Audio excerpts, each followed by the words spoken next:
The Galactic Naval Academy floated in the darkness of space like a massive silver wheel, spinning slowly around Station Zenith. 7. Inside its corridors, cadets from 40 different species walked together, their various forms creating a rainbow of colors, shapes, and sizes.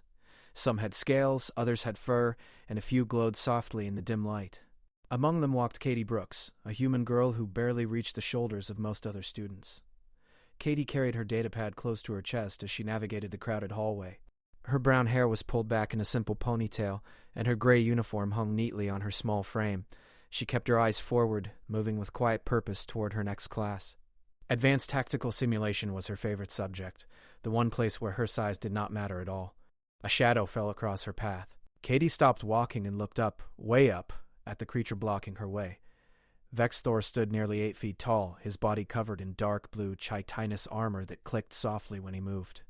4 arms hung at his sides, each ending in 3-fingered hands that could crush metal. His species, the Krillians, were known throughout the galaxy as warriors, conquerors, who had only recently joined the peaceful Federation. "Move aside, little human," Vexthor said, his voice rumbling like distant thunder. "You are blocking the corridor." Katie glanced behind her at the empty space, then at the equally empty area to her left and right. The hallway was wide enough for 10 cadets to walk side by side. She said nothing, simply stepped to the side and continued walking. Laughter followed her, not just from Vexthor, but from the 2 other Krillian cadets who always traveled with him. Their chittering amusement echoed off the metal walls. "Did you see how quickly it moved?" one of them said. "Like a frightened prey animal." Katie's jaw tightened, but she kept walking. Her father had taught her that some battles were not worth fighting, especially when you were outweighed by 300 pounds of armored muscle. The tactical simulation classroom was a relief. Here, in the soft blue glow of holographic displays, Katie could forget about hallways and bullies. She slid into her seat near the back and activated her personal console. The screen lit up, showing her current rank in the class standings. 3rd place out of 62 students. Not bad for a human in her 2nd year. Instructor Durrell entered the room with his usual confident stride. The Zenthari officer stood 7 feet tall, his silver skin gleaming under the lights. 2 small horns curved back from his forehead, and his 3 eyes could look in different directions at once. He had served in the fleet for 30 years and wore his experience like armor. "Cadets, attention," Durrell announced, his voice carrying easily across the room. "Today we run Scenario 47. You will be divided into teams of 4. Your mission is to defend a civilian transport against pirate raiders. You have limited weapons and must protect the ship for 15 minutes until reinforcements arrive." Katie felt a small flutter of excitement. She loved these scenarios. While other cadets relied on brute force and heavy weapons, she preferred clever tactics and misdirection. In the simulations, her small size meant nothing. Her mind was the only weapon that mattered. "Team assignments are now on your screens," Dorrell continued. Katie looked down and felt her heart sink. Team 7. Her name appeared alongside 3 others, and right at the top was Vexthor. The Krillian turned in his seat, his middle eye focusing on Katie while the other 2 scanned the rest of the room. A smile spread across his mandibles, showing rows of sharp teeth. "How fortunate," he said loud enough for others to hear. "I am paired with the Academy's smallest cadet. Perhaps she can hide in the ventilation shafts while the real warriors do the fighting." A few nervous laughs rippled through the classroom. Most students had learned not to antagonize Krillians. Their species had a long memory for insults. Instructor Dorrell's eyes flickered toward Vexthor, then away. "The simulation begins in 5 minutes. Move to your team stations." Katie gathered her datapad and walked to Station 7. The simulation pods were arranged in a circle, each containing 4 seats with neural interface helmets. Vexthor was already there, lounging across 2 seats with his multiple arms spread wide. "You may operate the communications array," he told Katie without looking at her. "It is a simple task, suitable for simple minds." The other 2 team members, a Pelian named Chirik and a Motharan called Senna, exchanged uncomfortable glances. Chirik was a small, feathered creature with bright orange plumage and quick, intelligent eyes. He had been friendly to Katie since the first day of classes. "Katie is ranked 3rd in the class," Chirik said quietly, his translator rendering his chirping speech into standard galactic current. "Perhaps we should discuss strategy together." Vexthor's head swiveled toward Chirik with disturbing speed. "Are you questioning my leadership, Bird?" Chirik's feathers flattened against his body, a sign of fear among his species. "No, of course not. I simply meant—" "Then be silent." I will lead this team to victory despite the dead weight we carry. Katie climbed into her seat and placed the neural helmet on her head. The simulation world bloomed to life around her, replacing the classroom with the bridge of a civilian transport ship. Alarms were already blaring. 3 pirate ships appeared on the scanner, approaching fast. All weapons to me, Vexthor commanded through the team channel. The human will monitor communications. The others will manage shields and engines. Katie watched her console helplessly as Vexthor took control of their few weapons and immediately opened fire at maximum range. The shots went wild, missing completely. The pirates scattered and began circling, looking for weaknesses. Vexthor, Katie said carefully. If we angle the ship and use the cargo pods as cover. Silence, he snapped. I did not ask for your opinion. The simulation lasted exactly 4 minutes. The pirates destroyed their ship with ease while Vexthor wasted ammunition on shots that never connected. When the simulation ended and the red letters spelling "Mission Failed" appeared in the air, Vexthor stood up quickly. The equipment was faulty, he announced. I demand a restart. Instructor Dural reviewed the data from his console and shook his head. The equipment functioned perfectly. Team 7 receives a failing grade. Study the successful teams and learn from them. As they exited the simulation pod, Vexthor deliberately bumped Katie's shoulder with enough force to send her stumbling into the wall. He leaned down, his mandibles nearly touching her ear. This is your fault, human, he whispered. You distracted me with your worthless suggestions. Do it again, and you will regret it. Then he was gone, his heavy footsteps echoing down the corridor. Katie stood against the wall, rubbing her shoulder where it had struck the metal. Shirak approached, concern showing in his bright eyes. Are you okay? Should we report this to Instructor Dural? Katie shook her head. It was just an accident. He is a large species. They cannot always control their movements in crowded spaces. But as she walked to her next class, Katie's hand stayed on her shoulder, feeling the ache that was already beginning to form. And somewhere deep in her mind, a small voice whispered that this was only the beginning. 3 weeks passed, and life at the Galactic Naval Academy became increasingly difficult for Katie Brooks. Small things began to go wrong, things that seemed like accidents at first. Her datapad would lose assignments right before they were due. Her simulation helmet would malfunction during practice sessions. Her locker would jam, making her late to classes. Katie suspected sabotage, but she had no proof. She said nothing.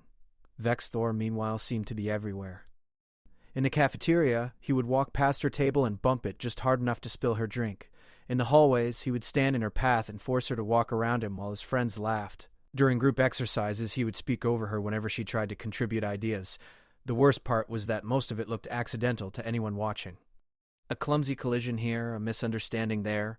Vexthor was careful to maintain just enough distance that his actions could be explained away. One evening, Katie sat in her small dorm room reviewing her tactical analysis homework. The assignment was to analyze a famous battle and suggest alternative strategies. She had spent hours researching and writing, crafting an argument she was proud of. She saved the file 3 times, checking carefully to make sure it was secure.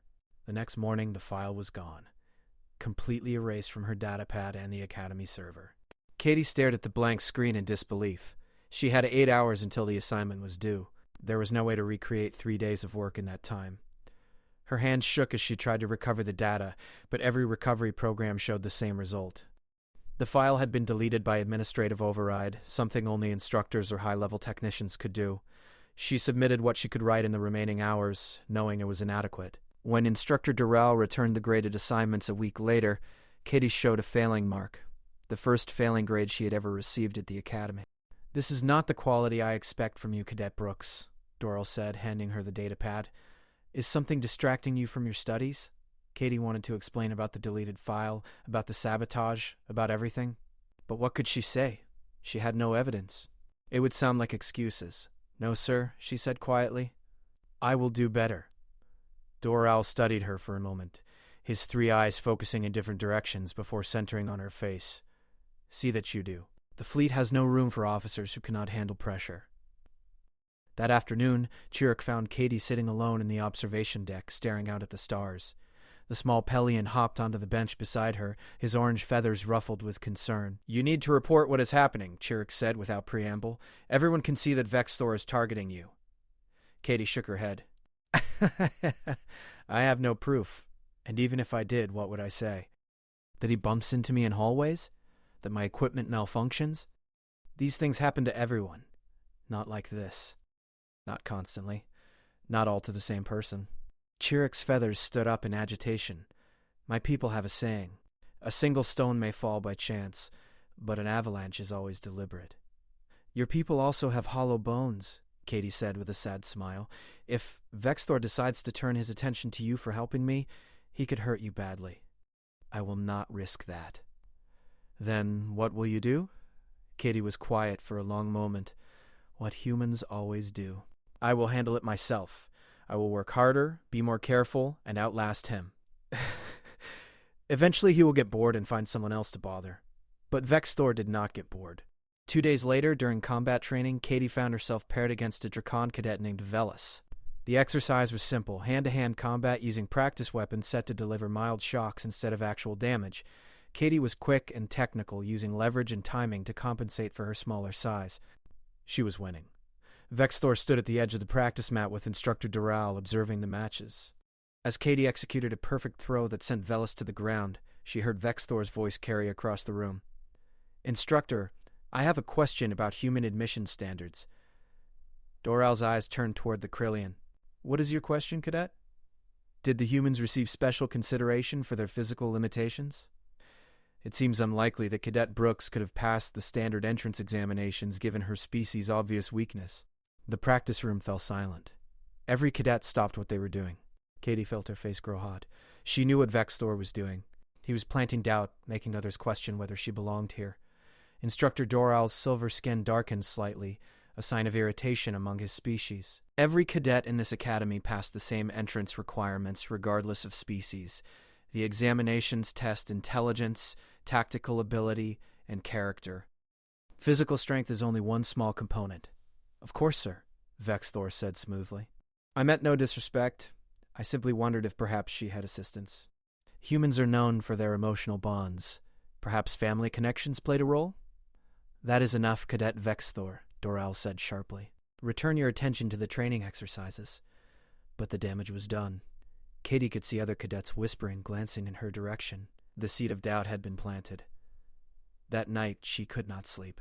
She lay in her bunk staring at the ceiling, replaying the day's humiliation over and over. Her performance scores were dropping. Other cadets were starting to avoid her, not wanting to be associated with someone who might be a cheater. Even Chirruk had been warned by his podmates to keep his distance. Katie thought about her father, a merchant captain who had saved for years to afford the academy application fees. She thought about her mother, a teacher who had tutored her every night after work. She thought about her little brother, who told everyone his sister was going to be an admiral someday. She could not quit. Jesus, she would not quit. At 0300 hours unable to sleep, Katie went to the practice rooms.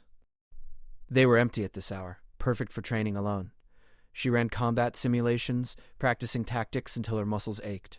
If she could not stop Vexthor's words, she could at least prove them wrong through performance. She did not hear the door open behind her. Still awake, little human? Katie spun around. Vexthor stood in the doorway, blocking her exit. His forearms hung loose at his sides, and in the dim emergency lighting, his armored form looked even more massive than usual. The practice rooms are available to all cadets, Katie said, keeping her voice steady. Vexthor stepped inside, letting the door close behind him. I want you to understand something. You do not belong here. Your species is weak. Soft. You take spots that should go to real warriors. He moved closer, and Katie backed up until she hit the wall. I'm going to make your life so difficult that you leave on your own, Vexthor continued, his voice low and cold. Every day will be worse than the last. Your equipment will fail. Your assignments will disappear. Your reputation will crumble. And no one will help you, because everyone fears the Krillians. Katie's heart hammered in her chest, but she met his eyes. You do not frighten me. Vexthor laughed, a sound like breaking glass. He reached out with one hand and pushed her shoulder, the same spot he had struck weeks ago. Not hard enough to leave a visible mark, but hard enough to hurt. I do not need to frighten you, human. I just need to break you. Then he turned and left, leaving Katie alone in the empty practice room, her shoulder throbbing and her hands shaking. For the first time since arriving at the academy, Katie Brooks felt truly afraid. Katie stopped attending morning meditation sessions. Then she missed a lecture on stellar navigation. By the end of the week, she had skipped 3 classes entirely, something she had never done before. She spent more time alone in her room, staring at assignment screens without really seeing them. Dark circles formed under her eyes from lack of sleep. Instructor Doral noticed the empty seat where Katie usually sat. He checked his attendance records and frowned at the pattern emerging. Katie Brooks, previously one of his most dedicated students, was falling apart. He made a note to speak with her, but got distracted by preparations for the upcoming fleet exercises. The harassment continued. Vextor had grown bolder after their late-night encounter. He no longer bothered to hide his contempt. In the cafeteria, he would walk past Katie's table and make loud comments about human weakness. In the corridors, he would mimic her walk with exaggerated stumbling motions while his friends laughed. Other cadets watched but said nothing. Some felt sympathy for Katie, but fear kept them silent. The Krellians had only joined the Federation 15 years ago, and old habits died hard. Their culture valued strength above all else, and they held grudges across generations. Chirrut still tried to help. He would save Katie a seat in classes she actually attended, share his notes when she missed lectures, and offer quiet words of encouragement, but even he was feeling the pressure. His podmates had made it clear that associating with Katie was damaging his own reputation. "You need to report this," Chirrut insisted one afternoon, as they walked to combat simulation class. "It has gone too far." Katie shook her head, too tired to argue anymore. "What would I say? That my feelings are hurt? That someone is mean to me?" "The instructors want warriors, not complainers. This is not about hurt feelings. This is about sustained harassment and..." "Just drop it, Chirrut, please." The combat simulation class that day would change everything. The exercise involved piloting fighter craft through an asteroid field while engaging enemy targets. Safety protocols were strict. Neural feedback was limited to mild discomfort if your ship took damage. The pain receptors in the simulation helmets were carefully calibrated to teach lessons without causing real harm. Katie was assigned to Squadron Blue. Vextor was Squadron Red. They would be competing against each other. Instructor Doral watched from his command console as the simulation began. The asteroid field materialized around the cadets, massive rocks tumbling through space. Enemy fighters appeared as red dots on the scanners. Katie flew carefully, using the asteroids as cover. Her small fighter darted between rocks, taking shots when opportunities presented themselves. She was flying well, better than she had in weeks. For a few moments, she forgot about everything except the simulation. Then Vextor's fighter appeared on her scanner, moving fast. "Gotcha now, human," his voice crackled over the combat channel. Katie banked hard to the left, slipping behind a large asteroid. Vextor followed, his heavier fighter struggling to match her maneuvers. She led him deeper into the asteroid field, where his size would be a disadvantage. "Running away?" Vextor taunted. "How typical." Katie did not respond. She focused on flying, on surviving, on completing the mission. But Vextor was relentless. He chased her through the asteroids, firing constantly, not caring about the safety protocols that said simulation weapons should only fire at designated intervals. From his console, Instructor Doral frowned. Vextor's fighter was burning through ammunition too quickly. The Krellian was also flying dangerously close to the asteroids, risking collision. "Cadet Vextor, reduce your speed and maintain safe distances," Doral ordered through the command channel. Vextor did not respond. Katie's fighter weaved through a tight gap between 2 asteroids. Vextor followed, but his larger craft clipped one of the rocks. The impact should have registered as minor damage in the simulation. Instead, Vextor overrode his safety protocols. He fired everything he had. The weapons locked onto Katie's fighter and unleashed a barrage that exceeded simulation limits. The neural feedback that should have been a mild shock became a surge of pain that tore through Katie's nervous system. She screamed, her body convulsing in the pilot's seat as the helmet poured feedback directly into her brain. Red lights exploded across Instructor Doral's console. Emergency alarms wailed through the classroom. "Terminate simulation," Doral roared, his 3 eyes wide with horror. "Medical emergency. Terminate now." The simulation world vanished. Cadets pulled off their helmets, confused and frightened, but Katie did not move. She slumped in her seat, unconscious, a thin line of blood trickling from her nose. Doral ran to her station, his hands shaking as he carefully removed her helmet. "Medical team to Classroom 7 immediately. Code Red neural trauma." Chirrut pushed through the crowd of cadets, his orange feathers standing straight up in alarm. Katie, wake up!" Vextor removed his own helmet slowly. His expression showed no remorse, only a cold satisfaction. He had pushed her too far, and he knew it. But in his mind, this was justice. The weak had no place in the academy. The medical team arrived within minutes. They lifted Katie onto a floating stretcher, checking her vital signs with practiced efficiency. The lead doctor, a Motheran named Pell with soft gray fur and gentle hands, examined Katie's neural readings and his face tightened with anger. "What happened here?" Pell demanded. "A simulation accident," Instructor Doral said, but his voice lacked conviction. "Accident?" Pell held up his medical scanner. Her neural pathways showed trauma consistent with feedback at 3 times the safety limits. Simulation equipment cannot do this accidentally. Someone deliberately overrode the protocols. All eyes turned to Vexthor. The Krillian stood tall, his forearms crossed. "I did what was necessary to win the exercise." If the human was too weak to handle standard combat feedback, perhaps she should reconsider her career choice. Standard feedback? Pell's fur bristled. "You could have caused permanent brain damage. As it is, she will need days of treatment. Then she will have time to think about whether she truly belongs here," Vexthor said calmly. Instructor Doral stared at the Krillian cadet, and for the first time he truly saw what had been happening. The pieces fell into place. Katie's declining performance, her missed classes, the fearful look in her eyes. This was not the first incident. This was simply the first one he could not ignore. "Cadet Vexthor, you are confined to quarters pending investigation," Doral said, his voice shaking with controlled rage. "Security will escort you?" "On what grounds?" Vexthor demanded. "On the grounds that you deliberately harmed another cadet.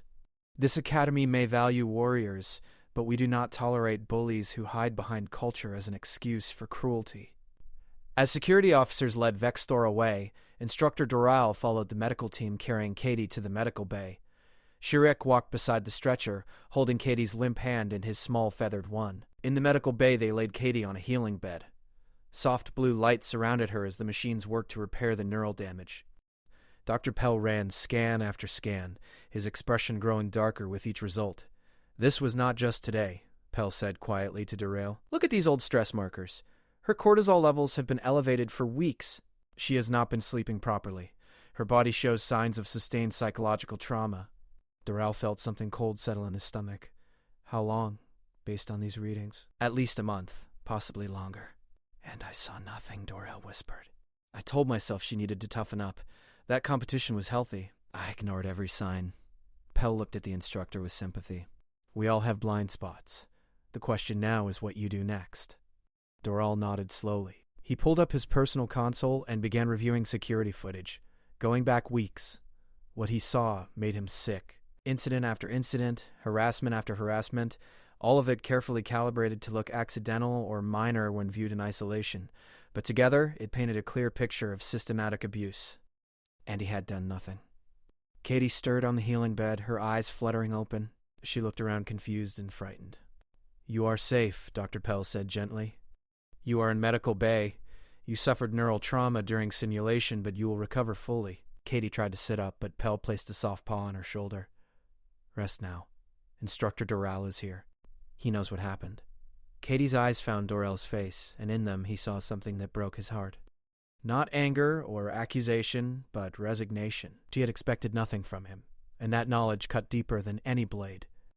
"I am sorry," Doral said, the words feeling inadequate. "I failed you."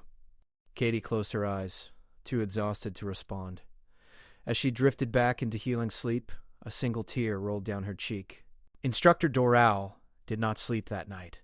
He sat in his office reviewing months of security footage, his 3 eyes burning from exhaustion and shame. Every incident he had dismissed as minor now appeared in a new light. The pattern was undeniable.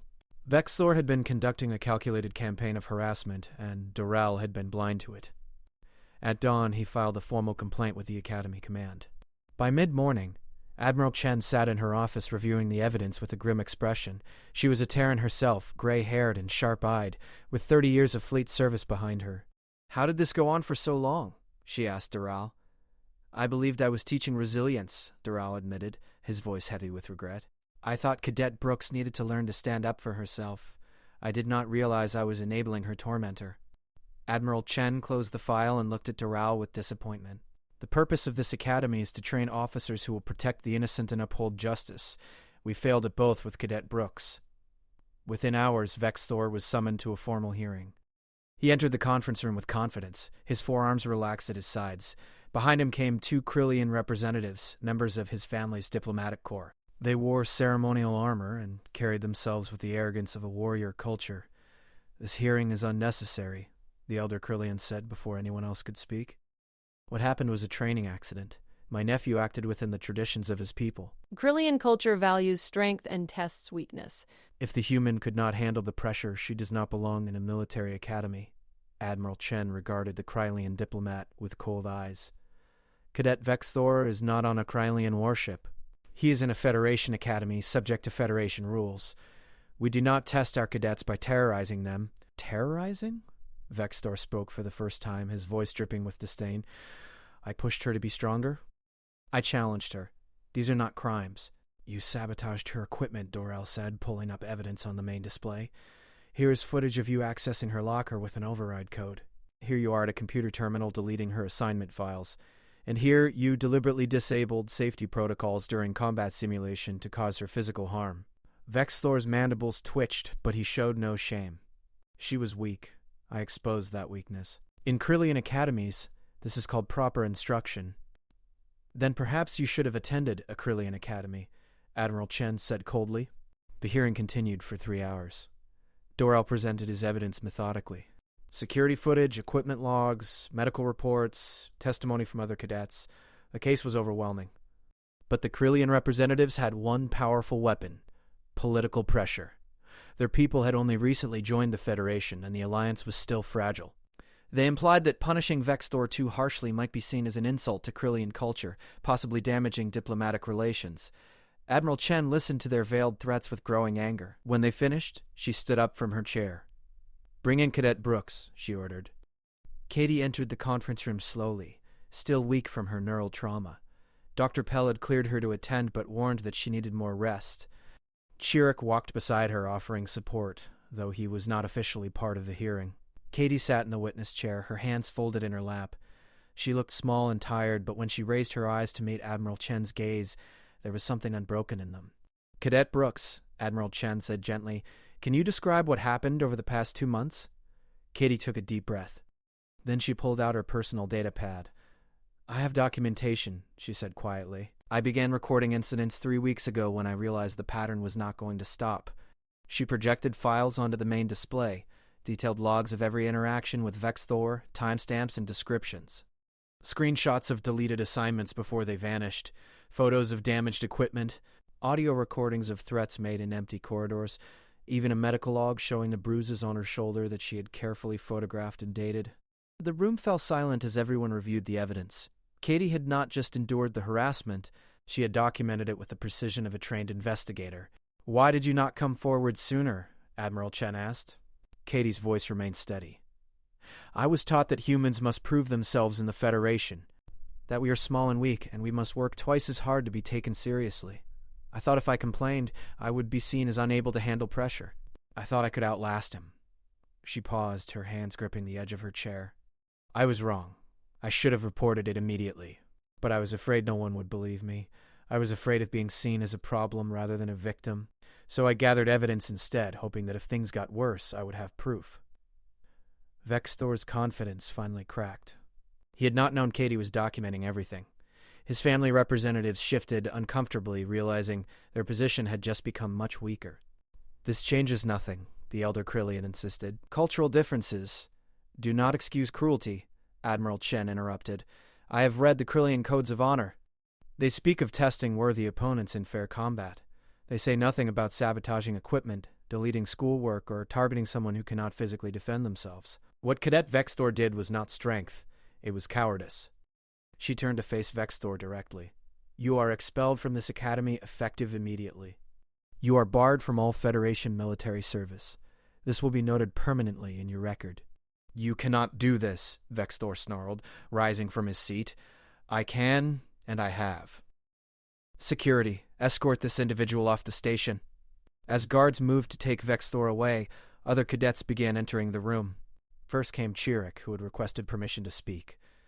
Then came others, a dozen cadets from various species, all looking nervous but determined.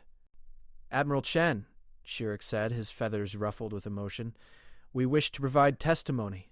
Vexthor has bullied others as well. We stayed silent because we were afraid. But if Katie can be brave, so can we. One by one, they told their stories. A Pelian whose project had been sabotaged, a Motherin who had been physically intimidated, a Zenthari who had been threatened into doing Vex Thor's assignments. The pattern emerged clearly. Katie was not his only victim, just his most persistent one. The Krillian representatives tried to argue, but their words fell on deaf ears. The evidence was overwhelming, and now a dozen witnesses corroborated the systematic nature of Vex Thor's behavior. Admiral Chen listened to every testimony, her expression growing harder with each story. When the last cadet finished speaking, she made her final ruling. In addition to expulsion, I am recommending that the Krillian government review Cadet Vex Thor's conduct. If this is what they consider acceptable behavior for their youth, we need to seriously reconsider our cultural exchange programs. The Krillian representatives left in angry silence, taking Vex Thor with them. His forearms were bound, and his head was lowered in the closest thing to shame his species could show. When they were gone, Admiral Chen turned to Katie. Cadet Brooks, you showed remarkable courage and intelligence in documenting this harassment. However, I wish you had felt safe enough to come forward sooner. That is a failing on our part, not yours. Katie nodded, tears finally spilling down her cheeks. Not tears of sadness, but of relief. It was over. She had been heard. She had been believed. Chirrut placed a gentle wing on her shoulder.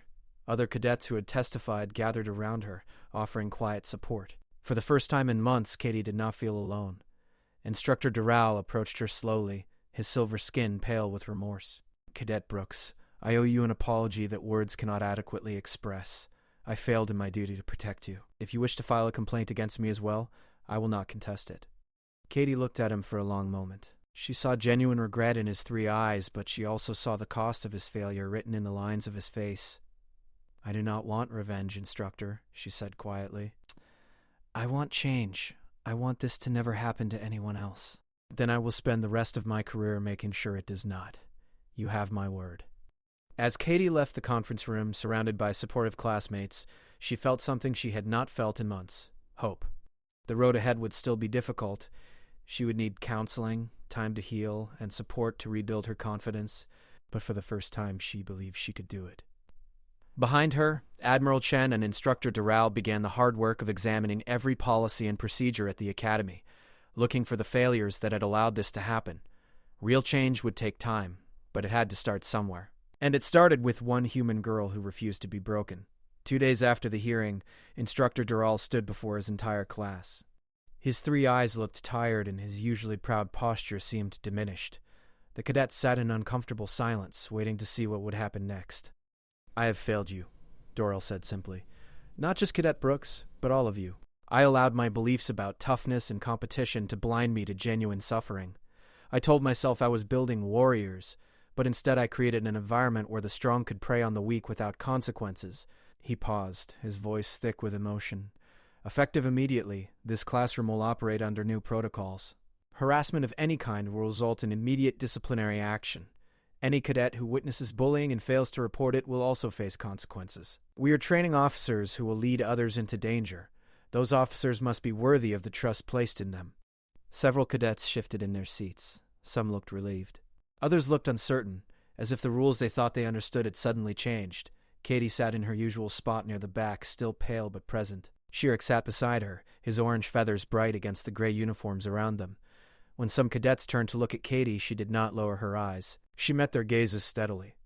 Cadet Brooks will be working with Academy administration to develop new anti-harassment training for all students and instructors, Doral continued.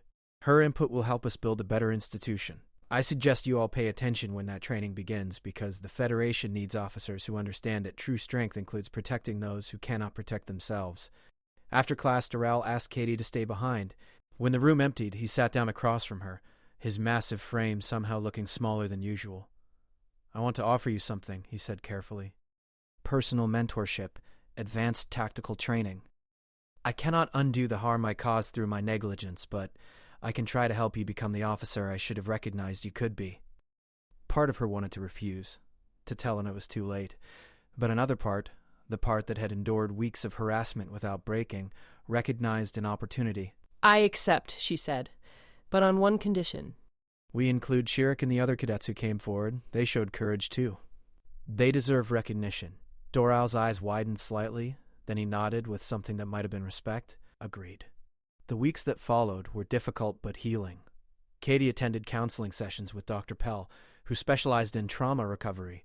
She talked about the fear, the isolation, the constant vigilance that had exhausted her. Slowly, the tight knot in her chest began to loosen. The new anti-harassment protocols rolled out across the academy. Every cadet attended mandatory training sessions where they learned to recognize bullying, report it safely, and support victims. Some students, particularly those from warrior cultures, resisted at first, but when Admiral Chen herself taught one of the sessions and made it clear that these were not suggestions but requirements, resistance faded. Katie found herself speaking at some of these sessions, telling her story to rooms full of cadets. It was terrifying at first, standing in front of hundreds of students and admitting vulnerability. But each time she spoke, she saw recognition in some eyes. Others had experienced similar situations.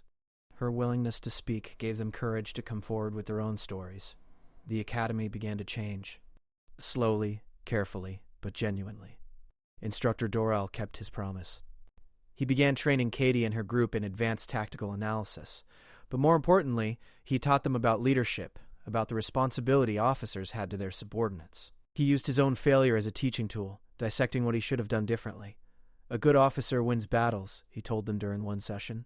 A great officer ensures their people survive to fight another day, and the best officers create environments where their people can thrive without fear. Katie's grades improved steadily. With the harassment gone and her confidence returning, her natural abilities shone through. She rose back to third in her class, then second, then first. But the rankings mattered less to her now. She had learned that surviving and helping others survive was more important than any score. Chirrut remained her closest friend, but others joined them too. The cadets who had testified at the hearing formed a bond strengthened by shared experience. They studied together, supported each other, and became a model for what the academy could be at its best. Graduation day arrived with ceremony and celebration. Katie stood in her formal uniform, freshly pressed and decorated with honor ribbons. Her parents sat in the audience, her mother crying proud tears while her father beamed. Her little brother held a sign that read Admiral Katie in bright letters. Admiral Chen presented the awards. When she called Katie's name as the top graduate of her class, the applause was thunderous. Katie walked across the stage, her steps confident, and accepted her commission as an ensign in the Federation fleet. But the moment she treasured most came after the ceremony, when Instructor Doral approached her privately. "You have a choice now," he said. "You can request assignment to any ship in the fleet. With your scores, you could serve on a flagship. But I have another offer.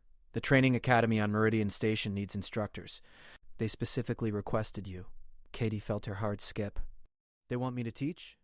They want you to help train the next generation of officers, to help them understand that strength comes in many forms, to create the kind of environment you wished you had when you were struggling."